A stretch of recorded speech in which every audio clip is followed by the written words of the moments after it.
जो व्यापक है, जो जंगल राज पूरे प्रदेश के अंदर, गुंडा राज प्रदेश के अंदर है, वो सारे गुंडे मवाली ये प्रदेश छोड़ करके भाग जाएंगे। प्रदेश में एक गुंडा दिखाई नहीं पड़ेगा साथियों।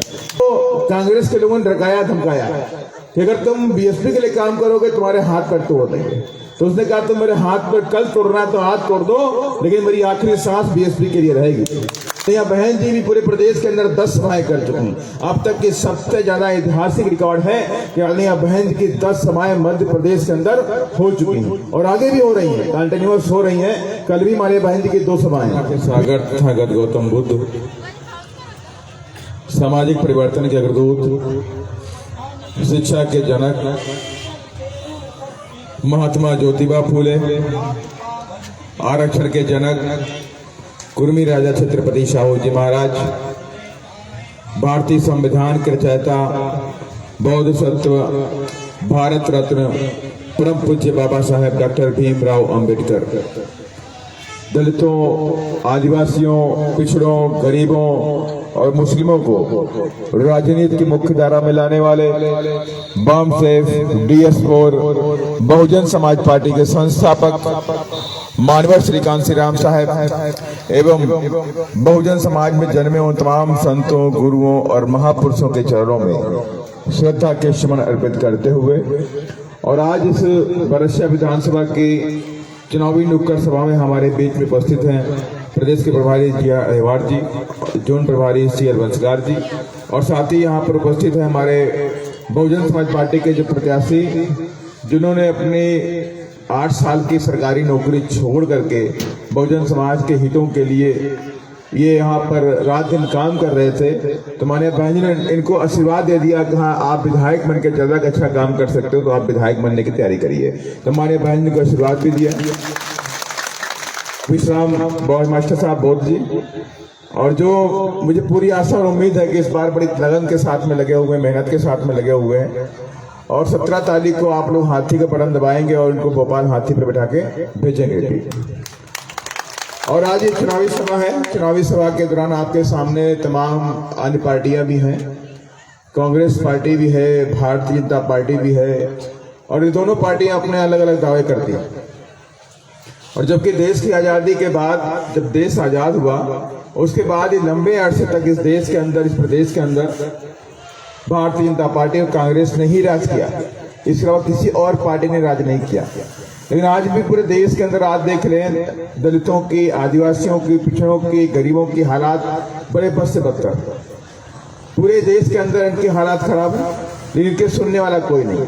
इन पर सबसे ज्यादा अत्याचार इन्हीं कौम के ऊपर होता है, लेकिन इनके सुनने वाला कोई नहीं है। चाहे कांग्रेस रही हो, चाहे बीजेपी रही हो, ये सिर्फ झूठे वादे करते हैं। ये हमारे वोट लेकर के और धन्ना सीटों के लिए काम करते हैं। ये हमारे लिए काम नहीं करते, सिर्फ और सिर्फ बड़े बड़े धन्ना सीटों के लिए काम करते हैं, राजा महाराजाओं के लिए काम करते हैं, गरीबों के लिए कोई काम नहीं करते। अगर ये गरीबों के लिए काम करते तो हालात बस से बदतर नहीं होते, हालात बदलने चाहिए थे।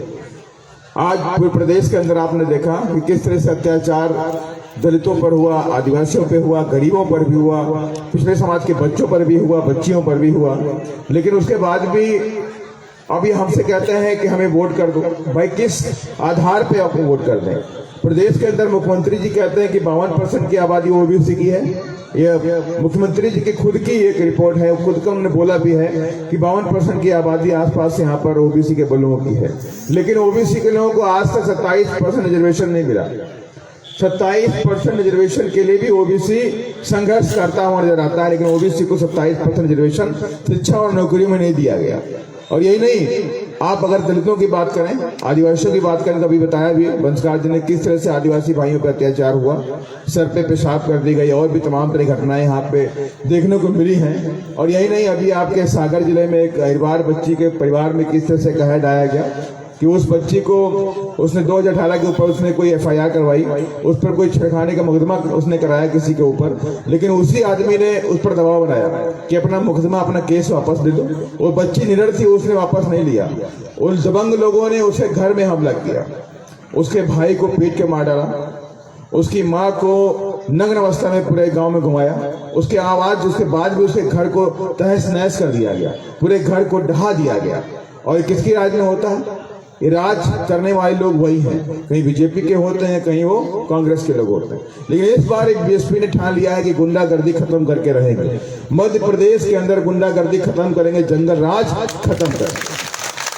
और इसके लिए आज सबने देखा भी है कि बहुजन समाज पार्टी ने कमर कस ली और आदरणीय बहन जी भी पूरे प्रदेश के अंदर 10 सभाएं कर चुकी हैं। अब तक की सबसे ज्यादा ऐतिहासिक रिकॉर्ड है कि आदरणीय बहन जी की 10 सभाएं मध्य प्रदेश के अंदर हो चुकी हैं और आगे भी हो रही हैं, कंटिन्यूअस हो रही हैं। कल भी माननीय बहन जी की 2 सभाएं भिंड में हुई होगी, मुरैना भी होगी। इस तरह से माननीय बहन जी ने बड़ी ताकत लगा दी है और इस बार बहुजन समाज पार्टी 5, 6 या 4 विधायक के लिए चुनाव नहीं लड़ रही है। इस बार बहुजन समाज पार्टी सत्ता की चाबी अपने हाथों में लेने के लिए चुनाव लड़ रही है। अब वो दिन चले गए कि हम 2 विधायक चाहिए, 4 विधायक चाहिए, बिल्कुल नहीं। अब हमें सत्ता की चाबी अपने हाथों में लेनी चाहिए। सत्ता की चाबी के माने कि बिना बीएसपी के विधायकों की कोई सरकार भोपाल में नहीं बनने वाली। जब हम चाहेंगे वो सरकार बनेगी, उसके लिए हम सब लोगों ने पूरी ताकत लगा दी है और हमारे बहन जी पूरी ताकत लगा चुकी हैं और चारों तरफ आज बीएसपी के बारे में बात हो रही है। तमाम बड़े बड़े राजनीतिक विश्लेषक इस बात को चिंतन कर रहे हैं कि बीएसपी की ताकत के साथ में मध्य प्रदेश में कैसे बढ़ रही है। उनके लिए चिंता का विषय बन गया है कि बीएसपी मध्य प्रदेश में आगे बढ़ रही है, बीएसपी छत्तीसगढ़ में आगे बढ़ रही है, बीएसपी तेलंगाना में भी आगे बढ़ रही है और बीएसपी राजस्थान में भी आगे बढ़ा रही है। तो हर जगह ये हमारे जो विरोधी लोग हैं हमें रोकने का प्रयास करते हैं, हमारे प्रत्याशियों को डराते हैं, हमारे वोटरों को भी डरवाते हैं कि अगर तुम हमें वोट नहीं करोगे तुम्हारे हाथ पैर तोड़ डालेंगे। कई सारे वीडियो अभी सागर के मेरे सामने आया, एक वीडियो छतरपुर का भी मेरे सामने आया है, अलग अलग वीडियो भी आते रहते हैं, वो हमारे वोटर्स को धमकाते रहते हैं। अभी यहीं पे भी टीकमगढ़ की बात में करूं, हमारे पार्टी के सरपंच दल्लू राम अहिरवार, उनको कांग्रेस के लोगों ने डराया धमकाया कि अगर तुम बीएसपी के लिए काम करोगे तुम्हारे हाथ पैर तोड़ देंगे। तो उसने कहा तुम मेरे हाथ पर कल तोड़ना है तो हाथ तोड़ दो, लेकिन मेरी आखिरी सांस बीएसपी के लिए रहेगी। तो कहीं ना कहीं से खौफ है, कहीं ना कहीं से डर है इनके अंदर कि बीएसपी आगे बढ़ रही है। तो मैं उनसे बताना भी चाहता हूं कि 17 तारीख को मेरा बहुजन समाज, अगर आप सब लोगों ने पूरी ताकत के साथ में हाथी का बटन दबा दिया तो 30 तारीख को गुंडागर्दी खत्म कर देंगे।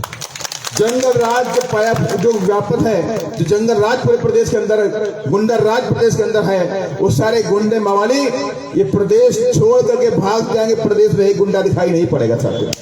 और मैं ऐसे नहीं कह रहा हूं, ये ऑन रिकॉर्ड बात करता हूं मैं। बहुजन समाज पार्टी बाबा साहब को मानने वाली पार्टी है, बाबा साहब के बनाए हुए संविधान को चलाने वाली पार्टी है और बाबा साहब के एक एक बात पे चलती है। जो बात महात्मा फुले ने लिखी है, जो बात बाबा साहब ने लिखी है, जो बात छत्रपति साहू जी महाराज ने बताई है, उन्हीं बातों पर बहुजन समाज पार्टी आज भी चलने का काम करती है और चलती रहेगी और करती रहेगी। और इसलिए मैं आपसे कहना चाहता हूँ कि माननीय बहन जी 2007 से लेकर 12 में मुख्यमंत्री बनी तो माननीय बहन जी के सामने सबसे बड़ा चैलेंज था कानून व्यवस्था को लेकर के। चारों तरफ उत्तर प्रदेश के अंदर गुंडे मवाली बलात्कारी सब घूम रहे थे। माननीय बहन ने कहा कि प्रदेश के अंदर गुंडा राज कायम है, इसे खत्म करना है। माननीय बहन ने चैलेंज कर दिया कि 1 महीने के अंदर सारे गुंडे मवाली प्रदेश छोड़ के भाग जाओ, वरना भागने का मौका नहीं देंगे। एक जैसे माननीय बहन जी का अल्टीमेटम खत्म हुआ, माननीय बहन ने सारे पुलिस अधिकारियों को बुला करके उनसे बोला कि सारे पूरे प्रदेश की सारी जो बॉर्डर है सब सील कर दो। एक भी गुंडे मवाली मेरे अल्टीमेटम के बाद अगर प्रदेश में रह गया हो तो उसे पकड़ के जेल में डाल दो, उसे भागने का मौका मत देना। और माननीय बहन जी के आदेश के बाद 2 हफ्ते के अंदर पुलिस वहां एक्टिव हुई। 2 हफ्ते के अंदर 1,51,000 गुंडे मवालियों को माननीय बहन जी ने उठा के जेल में डालने का काम किया। ये ताकत है बहन जी के अंदर, ये ताकत है बीएसपी के अंदर, क्योंकि बीएसपी बाबा साहब के संविधान को मानती है, बाबा साहब के संविधान को के हिसाब से चलती है। और बीएसपी आज भी कहती है कि अगर हम सत्ता के अंदर सत्ता के चाबी लेकर के आ गए तो प्रदेश के अंदर बाबा साहब के संविधान को लागू करके रहेंगे और ओबीसी को 27% रिजर्वेशन भी देंगे। ओबीसी को जो उनका हक है 27% रिजर्वेशन भी देने का काम करेंगे। और जो काम उत्तर प्रदेश के अंदर हुए माननीय बहन जी ने करके दिखाए हैं, वो सारे काम मध्य प्रदेश में भी हम करके दिखाएंगे। और माननीय बहन ने अपनी रैली में बोल के गई है, हर जगह हमारे बहन ने रैली में बोला कि जो काम उत्तर प्रदेश में हुए वो सारे काम यहाँ पर होंगे। हम उत्तर प्रदेश के अंदर शिक्षा फ्री कर देंगे। मुख्यमंत्री जी कहते हैं कि लाडली बहना में हम तुम 1500 रुपए देते हैं, बोलते कि नहीं बोलते हैं? लाडली बहना 1500 आपको मिल रहा है, ये मिल रहा, वो मिल रहा, गैस सिलेंडर आधा कर दिया। एक अरे भाई, ये गरीब के लोग हैं, मान सम्मान स्वाभिमान को मानने वाले लोग हैं, ये आपके 1500 रुपए नहीं चाहिए इनको। ये आपकी गलती है कि आपने अपने आवाम को इतना मजबूत नहीं किया, आपने अपनी आवाम को इतना शिक्षित नहीं किया। अगर इन लाडली बहनों को शिक्षित कर दिया होता, इनको पढ़ा लिखा के आगे बढ़ा दिया होता, तो ये लाडली बहना भी टीचर बन जाती, अधिकारी बन जाती, कलेक्टर बनती, एसपी बनती, बाबू बनती, वकील बनती। लेकिन आपने क्या किया, उनको 1500 देने के लिए मोहताज कर दिया। 1500 के लिए नहीं, लेकिन बीएसपी जिस दिन पावर में आएगी, मैं एक एक बहन से कहता हूं, उनके लिए शिक्षा को प्रदेश के अंदर फ्री कर देंगे, पूरी शिक्षा फ्री कर दी जाएगी। जितना भी पढ़ाई मेरी बहन करना चाहती है वो पूरी पढ़ाई करेगी। यही हमारी और उनके अंदर विचारधारा में अंतर है। हमारी कोई विरोधी पार्टी नहीं है, हमारी विचारधारा अलग है, उनकी विचारधारा अलग है। वो काम करते हैं बड़े बड़े धन्ना सेठों के लिए, और हम काम करते हैं इस देश के अंदर बहुजन समाज और समाज के गरीबों के लिए, कि जो गरीब है उनके लिए काम करना चाहिए।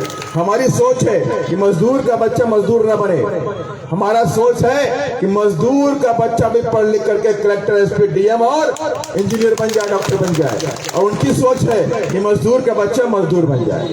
यही हमारी और उनमें अंतर है, यही हमारी उनकी सोच है। यही बाबा साहब संविधान में कहते हैं कि मैं इस देश में बहुजन समाज के जो गरीब लोग हैं उन्हें खुशहाल देखना चाहता हूं। मैं चाहता हूं ये जो गरीब लोग हैं, ये लोग भी इस देश के शासक कौन कहलाएं। इसीलिए बाबा साहब ने हम सबको वोट का अधिकार दिया था। मैं जाओ मेरे बच्चों, मैं आपको वोट का अधिकार देता हूं। इसी वोट के जरिए आप अपने ऊपर हो रहे जुल्म और जाति को खत्म करो। इसी वोट के जरिए आप अपने जीवन की तस्वीर बदलोगे। इसी वोट के जरिए अगर आप चाहोगे तो इस देश के शासक बन जाओगे। और जब आप शासक जमात के लोग बन जाएंगे तो किसी की हिम्मत नहीं होगी कि वो आपकी बहू बेटियों की तरफ आंख उठा करके भी देख ले। क्या हिम्मत है किसी के अंदर?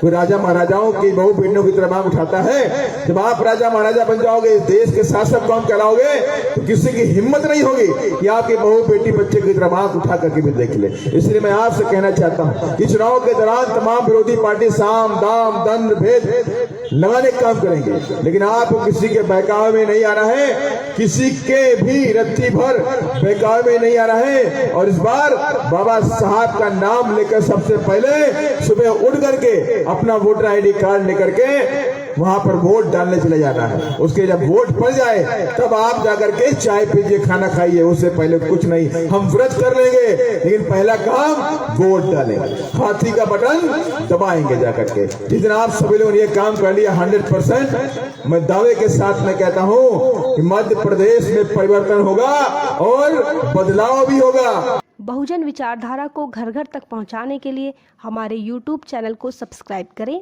लाइक करें, कमेंट करें, शेयर करें और बेल आइकन की घंटी दबाना ना भूलें।